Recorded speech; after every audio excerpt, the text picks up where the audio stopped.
Establishment کیا کرتی ہے، کیسے کرتی ہے، کس کو لے کے آتی ہے، یہ ہمارا سیاستدان بھی کہتا ہے، اور جو اللہ پہ بھروسہ کرنے والا بھی اسی باتیں شروع کرے تو وہ تو اپنا چہرہ لائیں گے.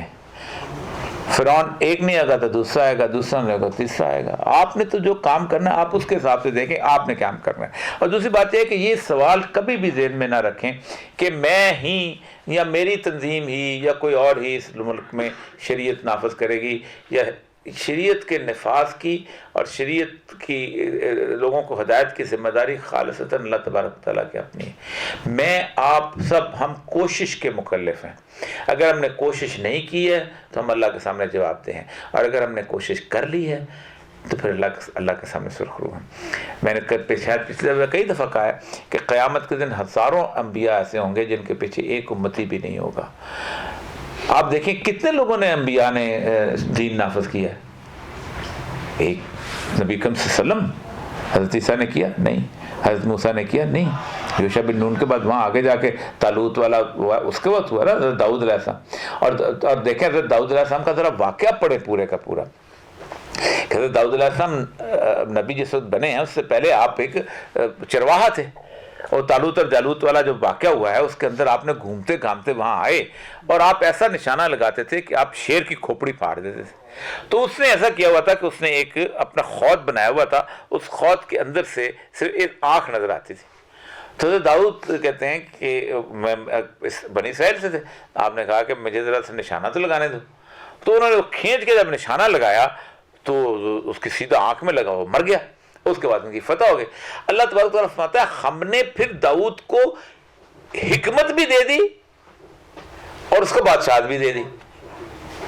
تو امام مہدی کے بارے میں رسول اللہ صلی اللہ علیہ وسلم کی حدیث بڑی کمال کی ہے کہ جس وقت امام مہدی جو ہیں وہ اس وقت بیعت ہوگی تو اس کے بعد اللہ ایک رات میں ان کو تمام حکمت کی تعلیم دے دے گا.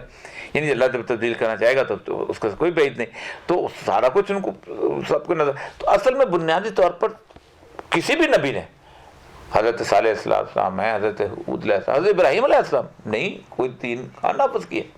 تو رسول اکرم صلی اللہ علیہ وسلم کی بنیادی طور پر انہوں نے دین کو نافذ کیا اور سکھایا. پھر اس کے بعد آہستہ آہستہ اس کی تباہی ہے. اور پھر آپ نے فرمایا جو سٹیجز بتائی ہیں کہ میرے بعد جو ہے خلافت الی منہاج النبوہ ہوگی، پھر اس کے بعد جو ہے کہ بادشاہت ہوگی، پھر کاٹ کھانے والی ملوکیت ہوگی، اور پھر اس کے بعد دوبارہ خلافت الی منہاج النبوہ آئے گی. یقیناً آئے گی. رسول اللہ نے فرمایا ہمارا اس پہ ایمان ہے، لیکن وہ آئے گی. ہمارا کام یہ ہے کہ میں نے کام کیا کیا. ٹھیک. اصل میں ایک بات یاد رکھیں، معیار حق سید الانبیاء صلی اللہ علیہ وسلم کی ذات ہے، کوئی اور نہیں. دین سید الانبیاء کا کسی اور، نہ ابو بکر صدیق اس کا معیار ہے، نہ علی المرتضیٰ کا معیار ہے، نہ ان کی اتباع ہمارا معیار ہے کہ انہوں نے اس سے چلے، ہم بھی ویسے چلیں گے. لیکن اطیعوا اللہ و اطیعوا الرسول، اسی لیے فرمایا فَإِن تَنَازَعْتُمْ فِي شَيْءٍ فَرُدُّوهُ إِلَى اللَّهِ وَالرَّسُولِ. اگر تمہارے کو تنازع ہو جائے آپس میں تو واپس کہاں لوٹو؟ اللہ اس کے رسول کی طرف. کسی کے پاس نہیں. اگر اللہ نے کوئی ایسا مرتبہ مقام ڈیزائن کیا ہوتا تو اللہ وہی بتاتا تھا کہ فلاں کے پاس لوٹ دے فلاں.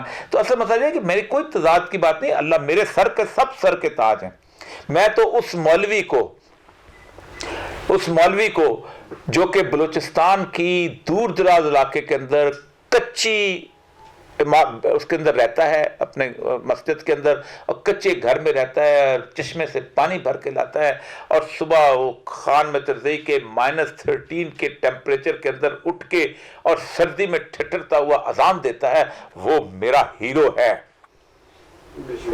وہ میرے دین کا نمائندہ ہے، وہ ہے جو میری عزت کو بحال رکھتا ہے. اقبال کہتا ہے جا کے ہوتے ہیں مساجد صفا تو غریب، پردہ رکھتا ہے اگر کوئی تمہارا تو غریب، ہمارا نشہ دولت میں ہے غافل ہم سے، ملت بیضا ہے روشن غربا کے دم. وہ ہے اصل. گالی بھی کھاتا ہے، بھوک میں بھی رہتا ہے. کمال لوگ ہیں، وہ کمال لوگ ہیں، لاکھوں لوگ ہیں. آج تک مجھے بتائیے کبھی ایک دن کے لیے کسی مسجد کے اندر نماز لیٹ ہوئی ہے کہ مولوی آج ہڑتال پہ چلے گئے؟ کبھی آج تک کہا کہ آج مولوی جو ہے اس نے تنخواہوں کے لیے دھرنا دیا ہوا ہے ڈی چوک کے اندر؟ سارے کام کر رہے ہیں نظریاتی سطح پہ بھی، باقی جگہ پہ جو کام ہونا چاہیے. فار ایگزامپل جو صاحب کر رہے ہیں، کیا انہیں میں آج وزیر اعظم بنا دوں تو کیا ان کے پاس پاکستان کے ایجوکیشن سسٹم کا کوئی نقشہ موجود ہے کہ جس کے اندر